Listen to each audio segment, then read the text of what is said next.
Hello guys and I everyone. आज हम लोग डिस्कस करने वाले SRE 2410 जो कि बात करता है review of interim financial information by an independent auditor of an entity. इस वीडियो में मैं आपके साथ 4 टॉपिक डिस्कस करने वाली हूँ जो कि आपके एग्जाम पॉइंट ऑफ व्यू से इंपॉर्टेंट रहेगा। ऑडिट प्रोसीजर यहाँ पे हम 2 लिखेंगे, RAP risk assessment procedure and FAP further audit procedure. FAP में हम क्या करते हैं, इंक्वायरी करते हैं, एनालिटिकल प्रोसीजर परफॉर्म करते हैं और ऑडिट प्रोसीजर जो है वो परफॉर्म करते हैं। टॉपिक नंबर 1 देखते हैं जो कि RAP रिस्क असेसमेंट प्रोसीजर है। ये कहता है कि understanding entity and it environment and it internal control. Understanding आपको लेना चाहिए एंटिटी के बारे में, उसके एनवायरनमेंट के बारे में, उसके इंटरनल कंट्रोल के बारे में। तो यहाँ पे मैंने एक निमोनिक्स बनाया है, आप इसको याद रख सकते हो। यहाँ को doctor see many mistake, doctor से DR, C से मतलब S, मैनी से M और M से M, ठीक है, मिस्टेक से M। तो आप कैसे याद रखोगे, देखो डॉक्टर मतलब DRSMN, D से डॉक्यूमेंट, R से रीड, S से significant risk and N is the nature of the material misstatement and M is the materiality. मेरे साथ बोलिए, D से डॉक्यूमेंट, R से रीड, S से सिग्निफिकेंट रिस्क, M से nature of the material misstatement and M is the materiality. अब इसको क्या करते हैं डिटेल में हम देखते हैं। देखो क्या risk assessment procedure auditor perform करेगा टू अपडेट अपनी नॉलेज को अपडेट करने के लिए, किसके regarding, understanding of the entity, it's environment and it internal control. मैंने आपको क्या बोला था स्टार्टिंग में, डी इज द डॉक्यूमेंट आपको रीड करना है 2 चीज़, पहला डॉक्यूमेंट और दूसरा होगा आपका इंटायरिंग फाइनेंशियल इन्फॉर्मेशन। फर्स्ट आपको रीड करना है document related to the previous year audit and the review of a prior interim period of a current year and the corresponding interim period of a current year. आपको read करना है document, previous year का document आपको read करना है और आपको review भी करना है। उसके बाद सेकेंड आपका रीड करना, क्या रीड करना है, करेंट ईयर और प्रीवियस ईयर का जो भी आपका इंटायरिंग फाइनेंशियल इन्फॉर्मेशन है उसको आपको रीड करना है, मतलब ऑडिटर को कहा जाता है। उसके बाद कंसिडर, 3 चीज़ जो है वो आपको कंसिडर करना है, significant risk, nature of a material misstatement and a materiality. Consider करना है significant risk, identify in A previous audit. Previous audit में अगर कोई भी सिग्निफिकेंट रिस्क आइडेंटिफाई हुआ है तो ऑडिटर को वो क्या करना पड़ेगा, कंसिडर करना पड़ेगा। उसके बाद nature of a material misstatement, जो कि करेक्ट हुआ है या फिर करेक्ट नहीं हुआ है प्रीवियस ईयर ऑडिट में। और देखो उसके बाद आपका nature of a material misstatement हो गया। एंड शॉर्ट हम बात करें, देखो मिसस्टेटमेंट जो प्रीवियस ऑडिट में मिला था, जो करेक्ट हुआ है और जो करेक्ट नहीं हुआ, दोनों को ऑडिटर को क्या करना पड़ेगा, कंसिडर करना पड़ेगा। And fifth is the materiality, देखो मटेरियलिटी को भी ऑडिटर को कंसिडर करना पड़ेगा, किस लिए, for designing the nature time extent of A audit procedure, designing the NTE of A audit procedure and evaluating, क्या इवैल्यूएट करना है, मिसस्टेटमेंट को इवैल्यूएट करना है।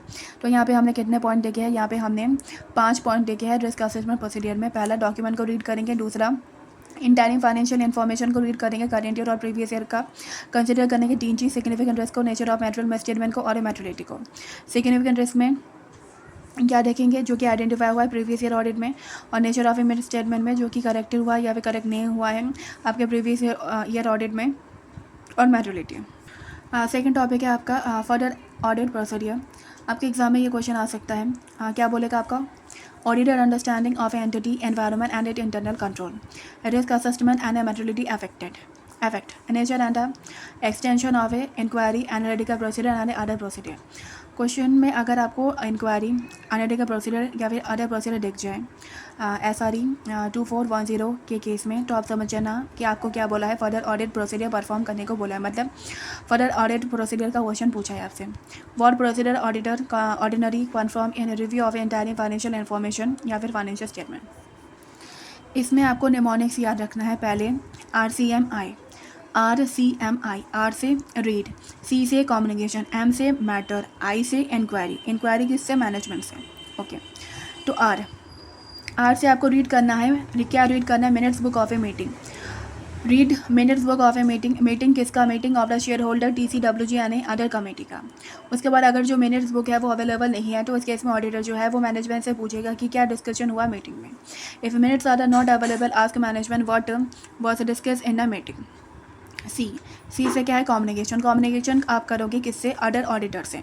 M इज द मैटर, कौन से मैटर, देखिए अगर प्रीवियस ऑडिटर ने प्रीवियस ईयर के ऑडिट में क्या दिया था, मॉडिफाइड ओपिनियन दिया था, तो ऑडिटर को वो मैटर कंसिडर करना है जिसकी वजह से प्रीवियस ईयर में ऑडिटर ने क्या दिया था, मॉडिफाइड ओपिनियन दिया था।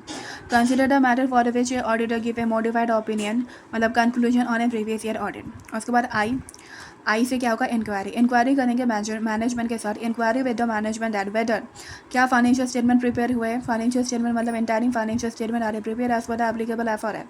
उसके बाद सेकेंड,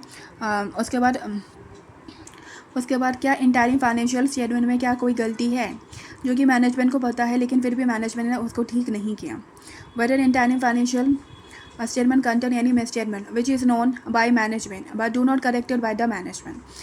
तो पहले 4 पॉइंट आपको क्या है, RCMI, आर से रीड करना है मिनट बुक को, सी से कम्युनिकेट करेंगे अदर ऑडिटर से, ऑडिटर के साथ कम्युनिकेट करेंगे, एमएसटा मैटर उस मैटर को कंसिडर करना है जिसकी वजह से प्रीवियस ईयर के ऑडिटर ने क्या दिया था, मॉडिफाइड ओपिनियन दिया था। उसके बाद आई से इंक्वायरी करेंगे मैनेजमेंट के साथ किसके रिगार्डिंग, क्या interim financial statement as per applicable FRF बने हैं और क्या इंटरिंग फाइनेंशियल स्टेटमेंट में कोई मिसस्टेटमेंट है, कोई गलती है जिसकी वजह से मैनेजमेंट ने, मतलब जो कि मैनेजमेंट को पता है लेकिन मैनेजमेंट ने फिर भी उसको ठीक नहीं किया। इसके आगे के पॉइंट क्या है आपके, इसको आपको आगे के पॉइंट को आपको याद रखना है कार से, सी से कार, क्या कार, सी मतलब चेंज, ए मतलब accounting principle that is the new accounting principle, or is related party transaction, related party relationship. Okay, उसके बाद देखो मैंने क्या बोला था, सी से change, whether there is any change, किस में change, change in accounting principle, change in a commitment, change in a contingent liability. क्या अकाउंटिंग प्रिंसिपल में कोई चेंज आया है, क्या कोई कमिटमेंट में कोई चेंजेस आया है या फिर कोई कंटीजेंट लायबिलिटी में कोई चेंज आया है।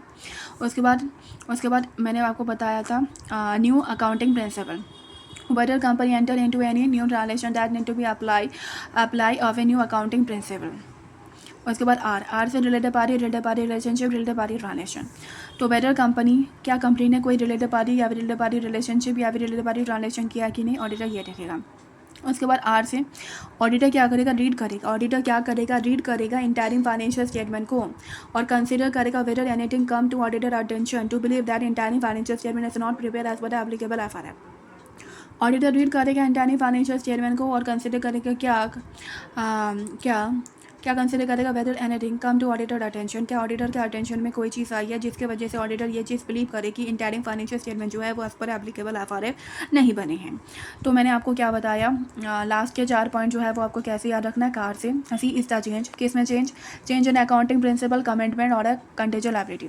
ए is the new accounting principle, क्या कोई न्यू ट्रांजेक्शन हुआ है जिसमें क्या लगना है, न्यू अकाउंटिंग प्रिंसिपल लगना है। क्या कंपनी ने कोई भी related party relationship, related party transaction किया है कि नहीं। उसके बाद ऑडिटर को रीड करना है, क्या रीड करना है, इंटायरिंग फाइनेंशियल स्टेटमेंट को रीड करना है और उसको कंसीडर करना है कि क्या ऑडिटर के नज़र में कोई चीज़ आई है जिसकी वजह से ऑडिटर क्या करे, बिलीव करे कि इंटायरिंग फाइनेंशियल स्टेटमेंट जो है वो उस पर एप्लीकेबल नहीं बने हैं। उसके बाद है बच्चों आपका टॉपिक नंबर 3 जो कि बात करें कम्युनिकेशन। क्या कम्युनिकेशन, देखिए अगर ऑडिटर को मैटेरियल मिसस्टेटमेंट मिला है, कहाँ पे, ऑडिटर को मैटेरियल मिसस्टेटमेंट मिला है इंटायरिंग फाइनेंशियल इन्फॉर्मेशन में और ऑडिटर को लगता है कि ये मैटेरियली एडजस्ट होना चाहिए इंटायरिंग फाइनेंशियल इन्फॉर्मेशन में, तो ऑडिटर क्या करेगा, ऑडिटर कम्युनिकेट करेगा मैनेजमेंट को। अगर मैनेजमेंट ने क्या नहीं किया, रिस्पॉन्ड नहीं किया, तो उस केस में ऑडिटर जो है वो इन्फॉर्म करेगा TCWG को, या तो ओरल करेगा या तो रिटर्न में करेगा। ये जो कम्युनिकेशन का मोड है वो डिपेंड करता है नेचर पे, टाइम पे और सेंसिटिविटी ऑफ कम्युनिकेशन पे, ठीक है।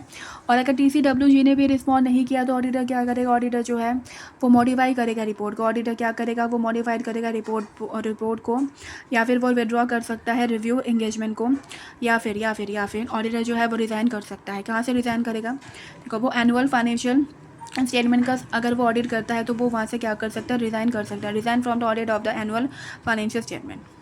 अब इसको थोड़ा डिटेल में देखते हैं।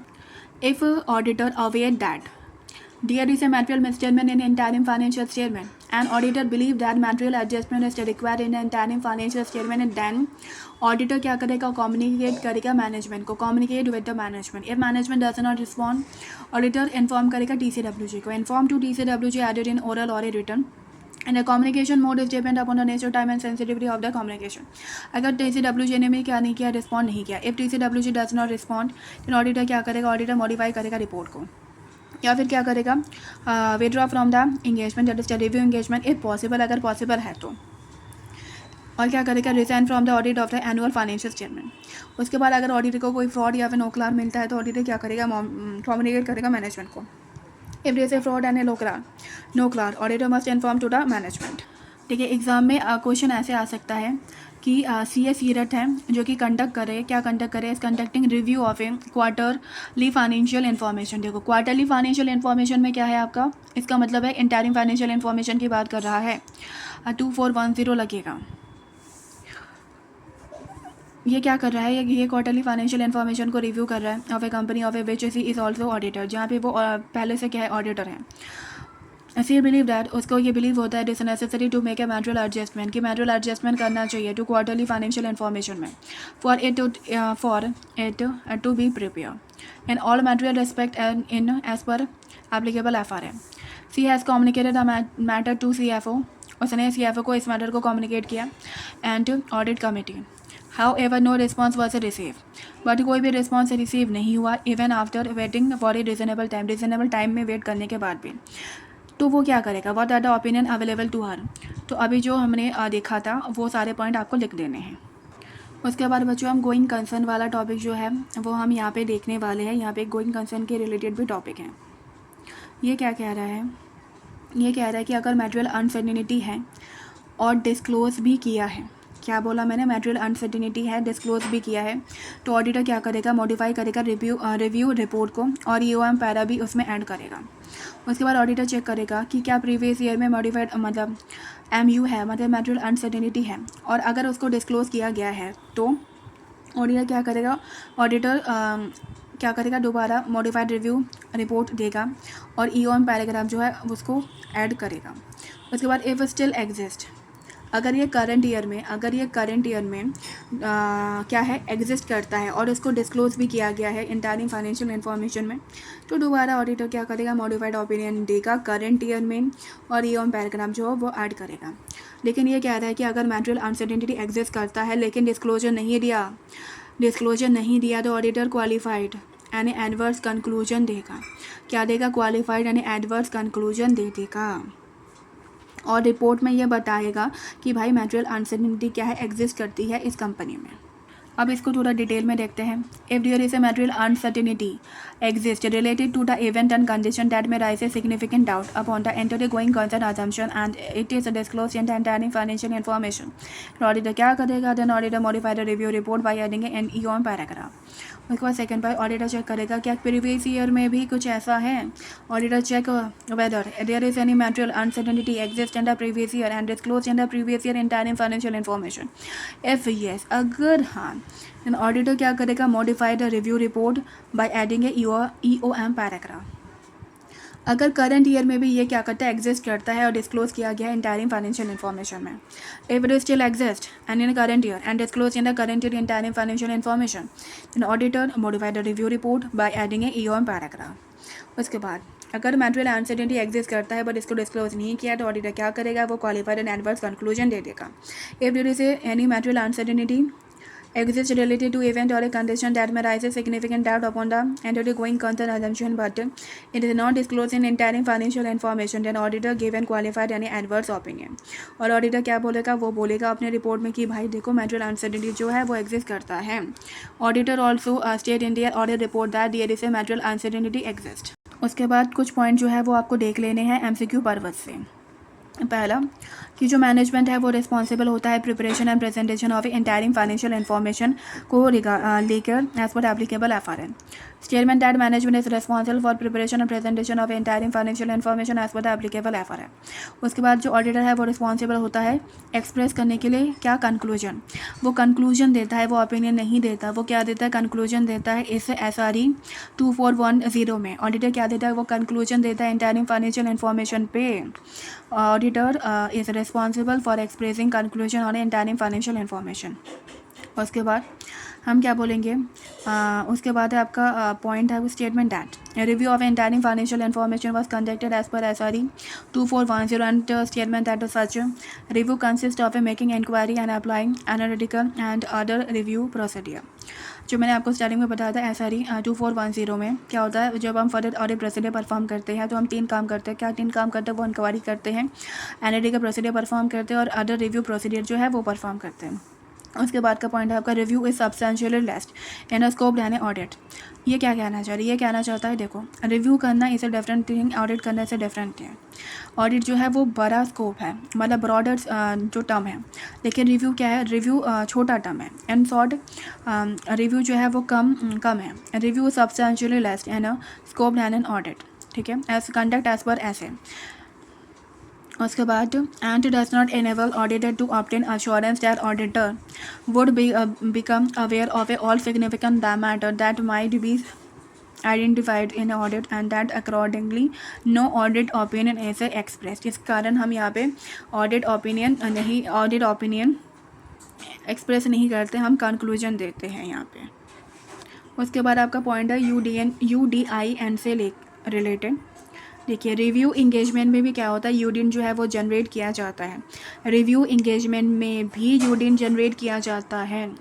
UDIN also to be generated and state for the review engagement as it is also in the nature of the assurance engagement. UDIN has to be stated for engagement performance as per SRE 2400 and SRE 2410. Okay बच्चों, आज के लिए इतना ही था। Thank you so much for watching my video. I hope you like this video. Please subscribe my channel.